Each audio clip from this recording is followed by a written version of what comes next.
ಒಬ್ಬ ಬ್ರಾಹ್ಮ ಭಕ್ತ ಭಗವಂತನನ್ನು ನೋಡಲು ಸಾಧ್ಯವೇ? ಸಾಧ್ಯವಿದ್ದರೆ ನನ್ನಿಂದೇಕೆ ಆತನನ್ನು ನೋಡಲಾಗುತ್ತಿಲ್ಲ? ಶ್ರೀರಾಮಕೃಷ್ಣರು: ಸಾಧ್ಯ, ನಿಸ್ಸಂದೇಹವಾಗಿಯೂ ಆತನನ್ನು ನೋಡಬಹುದು.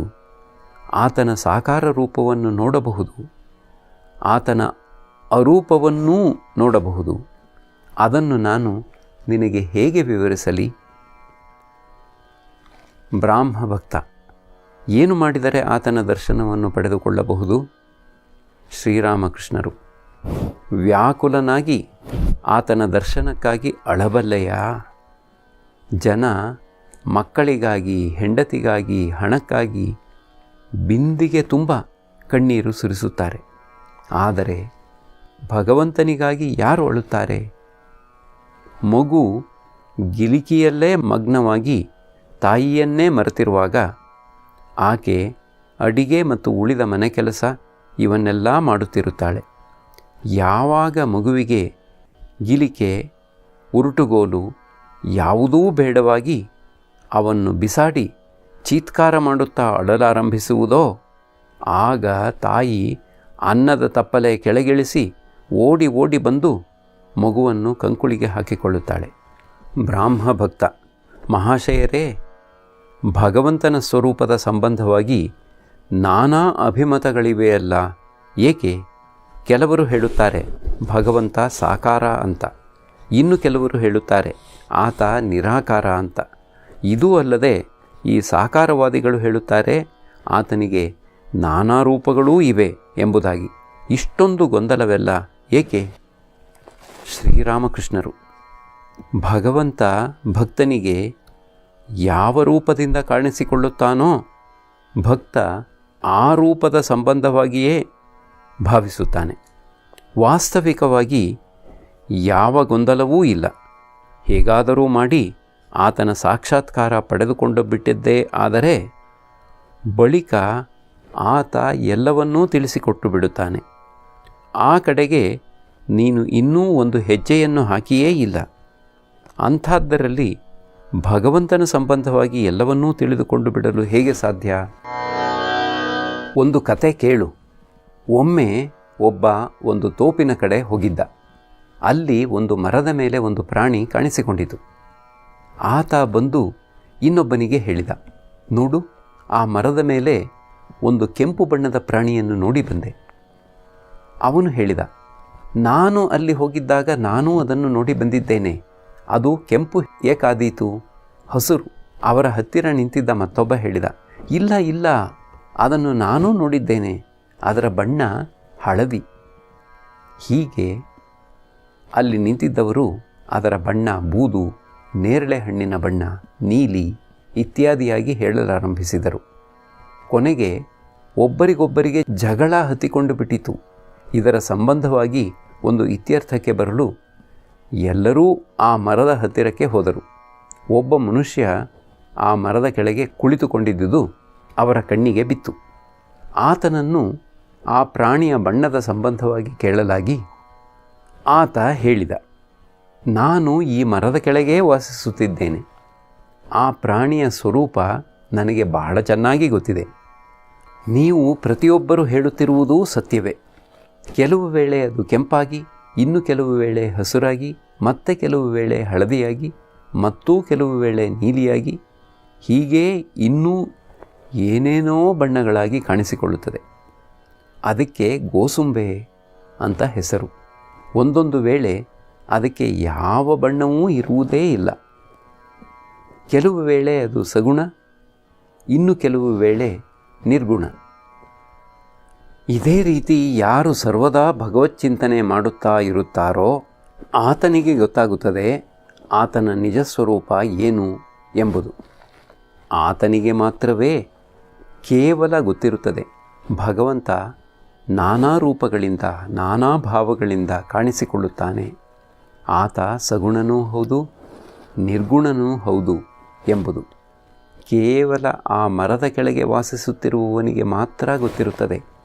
ಗೋಸುಂಬೆ ವಿವಿಧ ಬಣ್ಣಗಳನ್ನು ಧರಿಸುತ್ತದೆ ಮತ್ತು ಕೆಲವು ವೇಳೆ ಅದಕ್ಕೆ ಯಾವ ಬಣ್ಣವೂ ಇರದು ಎಂಬುದು. ಉಳಿದವರು ಬರಿದೇ ವಾದ ವಿವಾದ, ಜಗಳ, ಬವರ ಇವುಗಳಲ್ಲಿ ತೊಡಗಿ ಸತ್ತು ಸುಣ್ಣವಾಗಿ ಹೋಗುತ್ತಾರೆ. ಕಬೀರ ಹೇಳುತ್ತಿದ್ದ, ನಿರಾಕಾರ ನನ್ನ ತಂದೆ, ಸಾಕಾರ ನನ್ನ ತಾಯಿ. ಭಗವಂತ ಭಕ್ತವತ್ಸಲ. ಭಕ್ತ ಯಾವ ರೂಪವನ್ನು ಪ್ರೀತಿಸುತ್ತಾನೋ ಆ ರೂಪದಿಂದ ಆತ ಭಕ್ತನಿಗೆ ಕಾಣಿಸಿಕೊಳ್ಳುತ್ತಾನೆ. ಪುರಾಣದಲ್ಲಿ ಹೇಳಿದೆ, ವೀರಭಕ್ತ ಹನುಮಂತನಿಗಾಗಿ ಭಗವಂತ ರಾಮರೂಪವನ್ನು ಧರಿಸಿದ ಎಂಬುದಾಗಿ. ವೇದಾಂತ ವಿಚಾರದ ಮುಂದೆ ಭಗವಂತನ ರೂಪಗಳೆಲ್ಲ ಗಾಳಿಯಲ್ಲಿ ಹಾರಿ ಹೋಗಿಬಿಡುತ್ತದೆ. ಆದರೆ ಕೊನೆಯ ಸಿದ್ಧಾಂತ ಬ್ರಹ್ಮನೇ ಸತ್ಯ, ನಾಮರೂಪಯುಕ್ತ ಈ ಜಗತ್ತು ಮಿಥ್ಯ. ನಾನು ಭಕ್ತ ಎಂಬ ಭಾವನೆ ಭಕ್ತನಲ್ಲಿ ಇರುವವರೆಗೆ ಆತನಿಗೆ ಸಾಧ್ಯವಾಗುತ್ತದೆ ಭಗವಂತನನ್ನು ದರ್ಶನ ಮಾಡಲು, ಆತನನ್ನು ಒಬ್ಬ ವ್ಯಕ್ತಿ ಎಂದು ಭಾವಿಸಲು. ವಿಚಾರ ದೃಷ್ಟಿಯಿಂದ ನೋಡಿದರೆ ಭಕ್ತನ ಅಹಂ ಎಂಬುದು ಆತನನ್ನು ಭಗವಂತನಿಂದ ಒಂದು ಸ್ವಲ್ಪ ದೂರದಲ್ಲೇ ನಿಲ್ಲಿಸಿಬಿಟ್ಟಿರುತ್ತದೆ. ಕೃಷ್ಣನ ಅಥವಾ ಕಾಳಿಯ ವಿಗ್ರಹ 3.5 ಮೊಳ ಮಾತ್ರ ಇದೆಯಲ್ಲ, ಏಕೆ ಗೊತ್ತೇ? ಸೂರ್ಯ ದೂರದಲ್ಲಿರುವುದರಿಂದ ಚಿಕ್ಕದಾಗಿ ಕಾಣುತ್ತಾನೆ. ಹತ್ತಿರ ಹೋಗಿ ನೋಡು, ಆತ ಎಷ್ಟೊಂದು ದೊಡ್ಡವನು, ಗ್ರಹಿಸಲೇ ಸಾಧ್ಯವಾಗುವುದಿಲ್ಲ. ಮತ್ತೆ ನೋಡು, ಕಾಳಿಯ ಮತ್ತು ಕೃಷ್ಣನ ವಿಗ್ರಹ ಕಪ್ಪಾಗಿದೆಯಲ್ಲ, ಏಕೆ? ಅದಕ್ಕೂ ಕಾರಣ ದೂರವೇ. ಉದಾಹರಣೆಗೆ ಸಮುದ್ರದ ನೀರು, ಅದು ದೂರದಿಂದ ಹಸಿರು, ನೀಲಿ ಅಥವಾ ಕಪ್ಪು ಬಣ್ಣದ್ದಾಗಿ ಕಾಣಿಸಿಕೊಳ್ಳುತ್ತದೆ. ಹತ್ತಿರ ಹೋಗಿ ಕೈಯಲ್ಲಿ ಒಂದು ಸ್ವಲ್ಪ ನೀರು ತೆಗೆದುಕೊಂಡು ನೋಡು, ಅದಕ್ಕೆ ಯಾವ ಬಣ್ಣವೂ ಇಲ್ಲ. ಆಕಾಶ ದೂರದಿಂದ ನೀಲವರ್ಣದ್ದಾಗಿ ಕಾಣುತ್ತದೆ, ಹತ್ತಿರದಲ್ಲಿ ನೋಡು, ಅದಕ್ಕೆ ಯಾವ ಬಣ್ಣವೂ ಇಲ್ಲ. ಅದಕ್ಕಾಗಿಯೇ ನಾನು ಹೇಳುವುದು, ವೇದಾಂತ ವಿಚಾರದ ದೃಷ್ಟಿಯಿಂದ ಬ್ರಹ್ಮ ನಿರ್ಗುಣ ಎಂಬುದಾಗಿ. ಆತನ ನೈಜ ರೂಪ ಏನು ಎಂಬುದನ್ನು ಬಾಯಿಂದ ವರ್ಣನೆ ಮಾಡಲಾಗುವುದಿಲ್ಲ.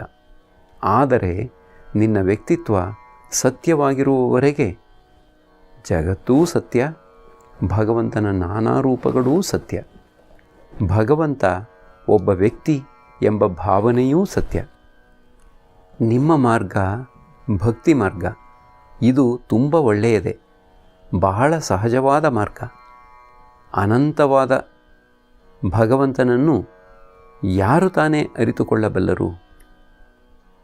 ಆತನನ್ನು ಅರಿತುಕೊಳ್ಳುವ ಅವಶ್ಯಕತೆ ತಾನೇ ಏನಿದೆ?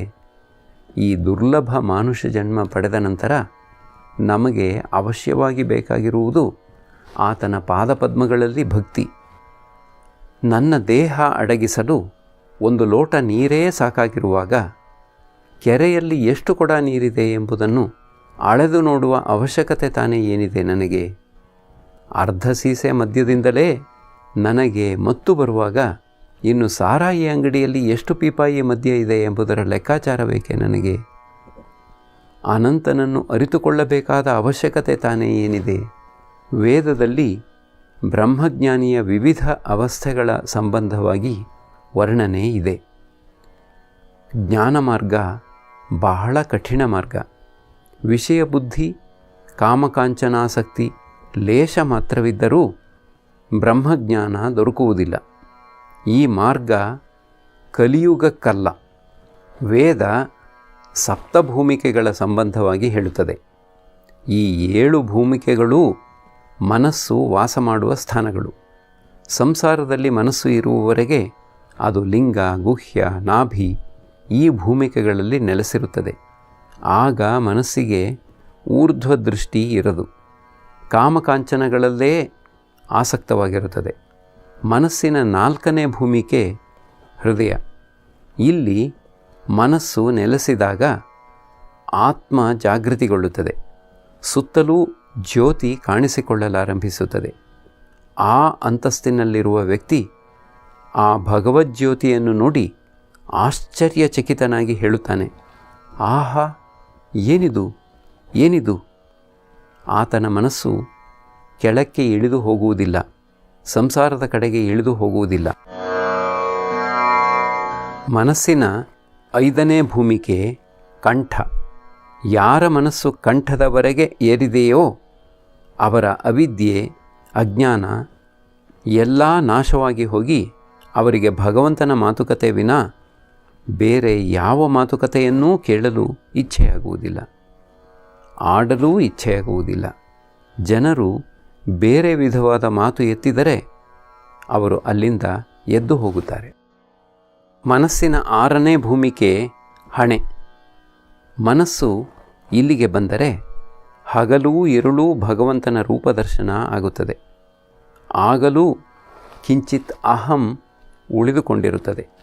ಆ ವ್ಯಕ್ತಿ ಆ ನಿರೂಪಮ ರೂಪವನ್ನು ದರ್ಶನ ಮಾಡಿ ಉನ್ಮತ್ತನಾಗಿ ಬಿಟ್ಟು ಆ ರೂಪವನ್ನು ಸ್ಪರ್ಶ ಮಾಡಲು, ಆಲಿಂಗನ ಮಾಡಿಕೊಳ್ಳಲು ಪ್ರಯತ್ನಿಸುತ್ತಾನೆ. ಆದರೆ ಜಯಶೀಲನಾಗುವುದಿಲ್ಲ.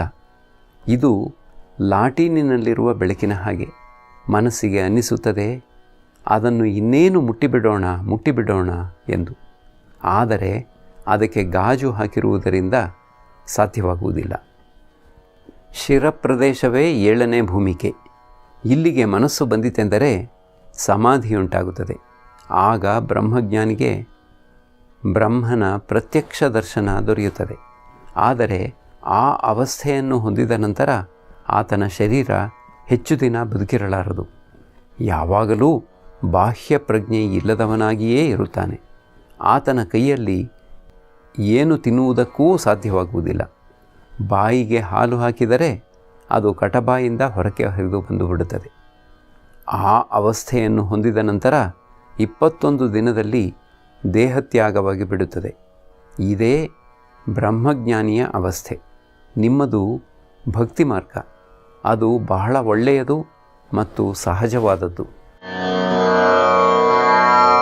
ಒಮ್ಮೆ ಒಬ್ಬ ನನ್ನನ್ನು ಕೇಳಿದ, ಮಹಾಶಯರೇ, ನನಗೆ ಸಮಾಧಿಯನ್ನು ಕಲಿಸಿಕೊಡುವುದು ನಿಮಗೆ ಸಾಧ್ಯವೇ? ಎಲ್ಲರೂ ನಗುತ್ತಿದ್ದಾರೆ. ಸಮಾಧಿ ದೊರೆಯಿತು ಎಂದರೆ ಎಲ್ಲ ಕರ್ಮಗಳೂ ನಮ್ಮನ್ನು ಬಿಟ್ಟು ಹೊರಟು ಹೋಗುತ್ತವೆ. ಪೂಜೆ, ಜಪತಪಾದಿ ಕರ್ಮ, ಪ್ರಾಪಂಚಿಕ ಕರ್ಮ ಎಲ್ಲ ಬಿಟ್ಟು ಹೊರಟು ಹೋಗುತ್ತವೆ. ಮೊದಮೊದಲು ಕರ್ಮದ ಗಡಿಬಿಡಿ ಹೆಚ್ಚಾಗಿಯೇ ಇರುತ್ತದೆ. ಭಗವಂತನ ಕಡೆಗೆ ಮುಂದುವರೆದಷ್ಟೂ ಕರ್ಮದ ಆಡಂಬರವೂ ಕಡಿಮೆಯಾಗುತ್ತಾ ಬರುತ್ತದೆ. ಅಷ್ಟೇ ಅಲ್ಲ, ಆತನ ನಾಮಗುಣ ಕೀರ್ತನೆಯೂ ಕೊನೆಗೆ ಸಾಧ್ಯವಿಲ್ಲದ್ದಾಗಿ ಬಿಡುತ್ತದೆ. ಶಿವನಾಥನಿಗೆ, ನೀನು ಈ ಸಭೆಗೆ ಬರುವ ಮುನ್ನ ನಿನ್ನ ನಾಮಗುಣ ಕೀರ್ತನೆ ಇಲ್ಲಿ ಬಹಳವಾಗಿ ನಡೆಯುತ್ತಿತ್ತು. ನೀನೇ ಪ್ರತ್ಯಕ್ಷವಾಗಿ ಇಲ್ಲಿಗೆ ಬಂದೆಯೋ ಇಲ್ಲವೋ ಒಡನೆ ಅದೆಲ್ಲವೂ ನಿಂತು ಹೋದವು. ಈಗ ಕೇವಲ ನಿನ್ನ ದರ್ಶನದಿಂದಲೇ ಜನರಿಗೆ ಆನಂದ ಆಗುತ್ತದೆ. ಅವರು ಕೇವಲ ಹೇಳುತ್ತಿದ್ದಾರೆ, ಇಗೋ ಇಲ್ಲಿ ಶಿವನಾಥ. ನಿನ್ನ ಸಂಬಂಧವಾದ ಉಳಿದ ಮಾತುಕತೆಗಳೆಲ್ಲ ನಿಂತು ಹೋಗಿಬಿಟ್ಟವು. ನನಗೆ ಈ ಅವಸ್ಥೆ ಬಂದ ನಂತರ ತರ್ಪಣ ಕೊಡೋಣ ಅಂತ ಗಂಗಾ ನದಿಗೆ ಹೋದೆ. ಕೈಯಲ್ಲಿ ನೀರು ತೆಗೆದುಕೊಳ್ಳೋಣ ಎಂದರೆ ಬೆರಳ ಸಂದಿನಿಂದ ನೀರೆಲ್ಲ ಸೋರಿ ಹೋಗುತ್ತಿದೆ. ಆಗ ಅಳುತ್ತಾ ಹಲಧಾರಿಯನ್ನು ಕೇಳಿದೆ, ಸೋದರ, ಏಕೆ ಹೀಗಾಗುತ್ತಿದೆ? ಹಲಧಾರಿ ತಿಳಿಸಿದ, ಇದಕ್ಕೆ ಗಳಿತ ಹಸ್ತ ಅಂತ ಕರೆಯುತ್ತಾರೆ. ಭಗವಂತನ ದರ್ಶನ ದೊರಕಿದ ನಂತರ ತರ್ಪಣಾದಿ ಕರ್ಮ ಸಾಧ್ಯವಿಲ್ಲ. ಕೀರ್ತನೆಯ ಶುರುವಿನಲ್ಲಿ ಭಕ್ತ ಮೊದಮೊದಲು ಹಾಡುತ್ತಿರುತ್ತಾನೆ, ನಿತಾಯಿ ನಮ್ಮ ಮದಿಸಿದ ಆನೆ, ನಿತಾಯಿ ನಮ್ಮ ಮದಿಸಿದ ಆನೆ ಎಂಬುದಾಗಿ. ಭಾವ ಗಾಢವಾಯಿತು ಎಂದರೆ ಕೇವಲ ಹೇಳುತ್ತಿರುತ್ತಾನೆ, ಆನೆ ಆನೆ ಎಂದು. ಕೊನೆಗೆ ಆ ಎಂದು ಹೇಳುತ್ತಾ ಭಾವ ಸಮಾಧಿಸ್ಥನಾಗುತ್ತಾನೆ. ಆಗ ಅದುವರೆಗೆ ಅಷ್ಟೊಂದಾಗಿ ಹಾಡುತ್ತಿದ್ದ ವ್ಯಕ್ತಿ ಮೂಕನಾಗಿ ಬಿಡುತ್ತಾನೆ. ಬ್ರಾಹ್ಮಣ ಸಂತರ್ಪಣೆಯ ಸಮಯದಲ್ಲಿ ಮೊದಮೊದಲು ಬಹಳವಾಗಿ ಗದ್ದಲ ಕೇಳಿಬರುತ್ತದೆ. ಎಲ್ಲರ ಮುಂದೆಯೂ ಊಟದ ಎಲೆ ಬಿತ್ತು ಎಂದರೆ ಗದ್ದಲ ಸ್ವಲ್ಪ ಕಡಿಮೆಯಾಗಿ, ಅನ್ನ ಸಾರು ತೆಗೆದುಕೊಂಡು ಬನ್ನಿ, ತುಪ್ಪ ತೆಗೆದುಕೊಂಡು ಬನ್ನಿ ಎಂಬ ಶಬ್ದ ಕೇಳಿಬರುತ್ತದೆ.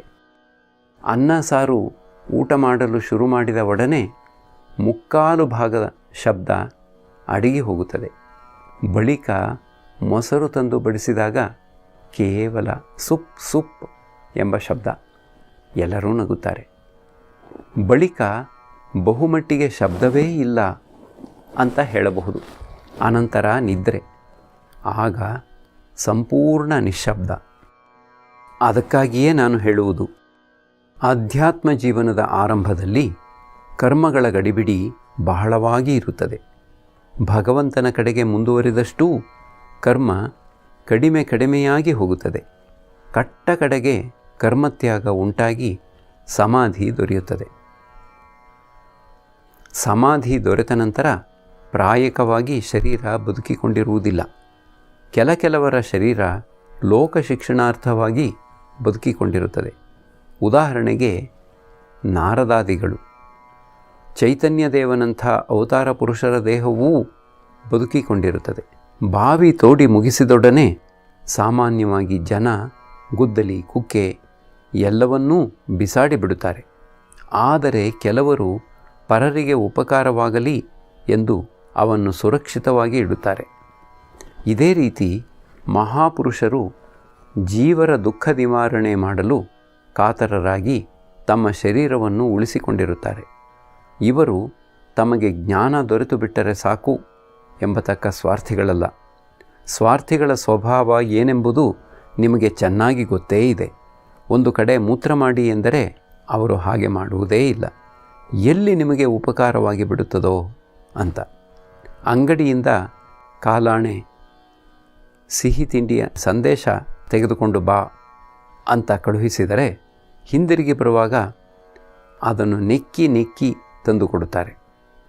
ಎಲ್ಲರೂ ನಗುತ್ತಾರೆ. ಆದರೆ ಅದರ ಶಕ್ತಿ ವಿಶೇಷತೆಯನ್ನು ಒಪ್ಪಲೇಬೇಕು. ಸಾಮಾನ್ಯ ಜೀವಿಗಳು ಲೋಕಶಿಕ್ಷಣ ಮಾಡಲು ಹೆದರುತ್ತಾರೆ. ಸಾಮಾನ್ಯ ಕಡ್ಡಿ ಹೇಗೋ ಮಾಡಿ ತಾನು ಮಾತ್ರ ನೀರಿನ ಮೇಲೆ ತೇಲಿ ಹೋಗಬಲ್ಲದು. ಆದರೆ ಅದರ ಮೇಲೇನಾದರೂ ಒಂದು ಹಕ್ಕಿ ಬಂದು ಕುಳಿತರೂ ಅದು ಮುಳುಗಿ ಹೋಗುತ್ತದೆ. ಆದರೆ ನಾರದಾದಿಗಳು ಭಾರೀ ದಿಮ್ಮಿಗಳಂಥ ಮನುಷ್ಯರು. ಈ ವಿಧದ ದಿಮ್ಮಿ ತಾನೂ ತೇಲಿ ಹೋಗುವುದಲ್ಲದೆ ಮನುಷ್ಯರನ್ನು, ಹಸುಗಳನ್ನು, ಕೊನೆಗೆ ಆನೆಯನ್ನೂ ಹೊತ್ತುಕೊಂಡು ಹೋಗಿಬಿಡುತ್ತದೆ. ಶಿವನಾಥ ಮೊದಲಾದ ಭಕ್ತರಿಗೆ ಒಳ್ಳೆಯದು. ನೀವು ಭಗವಂತನ ಐಶ್ವರ್ಯದ ವರ್ಣನೆಯ ಕಡೆ ಅಷ್ಟೊಂದಾಗಿ ಮನಸ್ಸು ಕೊಡುತ್ತೀರಲ್ಲ, ಏಕೆ? ನಾನು ಕೇಶವಸೇನನಿಗೂ ಇದೇ ಪ್ರಶ್ನೆ ಹಾಕಿದೆ. ಒಂದು ದಿನ ಆತ ಮತ್ತು ಆತನ ಗುಂಪು ಎಲ್ಲರೂ ದಕ್ಷಿಣೇಶ್ವರಕ್ಕೆ ಬಂದಿದ್ದರು. ನಾನು ಅವರಿಗೆ ಹೇಳಿದೆ, ನಿಮ್ಮಗಳ ಲೆಕ್ಚರ್ ಕೇಳಬೇಕು ಅಂತ ಇದ್ದೇನೆ. ಗಂಗಾಘಟ್ಟದ ಎದುರಿರುವ ಮುಖಮಂಟಪದಲ್ಲಿ ಎಲ್ಲರೂ ನೆರೆದರು. ಕೇಶವಸೇನ ಉಪನ್ಯಾಸ ಕೊಡಲಾರಂಭಿಸಿದ. ಆತ ಬಹಳ ಚೆನ್ನಾಗಿ ಮಾತನಾಡಿದ. ನನಗೆ ಭಾವಾವಸ್ಥೆ ಬಂದುಬಿಟ್ಟಿತು. ಉಪನ್ಯಾಸವಾದ ನಂತರ ನಾನು ಕೇಶವನಿಗೆ ಹೇಳಿದೆ, ನೀನು ಇದನ್ನು ಬಾರಿಗೂ ಹೇಳುತ್ತೀಯಲ್ಲ. ಹೇ ಭಗವಂತ, ನೀನು ಎಂಥ ಸುಂದರ ಹೂವುಗಳನ್ನು ಸೃಷ್ಟಿಸಿದ್ದೀಯೇ. ಹೇ ಭಗವಂತ, ನೀನು ಆಕಾಶ, ನಕ್ಷತ್ರ, ಸಮುದ್ರ ಇವನ್ನು ಸೃಷ್ಟಿಸಿದ್ದೀಯೇ ಇತ್ಯಾದಿ. ಏಕೆ? ಯಾರಿಗೆ ತಮಗೇ ವೈಭವದ ಮೇಲೆಯೇ ಪ್ರೀತಿ ಇದೆಯೋ ಅವರು ಮಾತ್ರವೇ ಭಗವಂತನ ವೈಭವವನ್ನು ವರ್ಣಿಸಲು ಪ್ರೀತಿಸುತ್ತಾರೆ.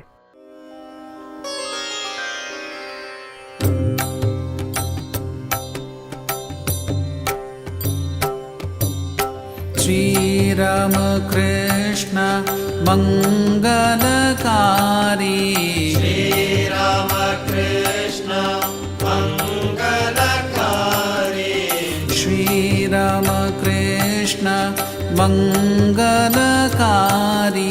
ಶ್ರೀರಾಮ ಕೃಷ್ಣ ಮಂಗಲಕಾರಿ.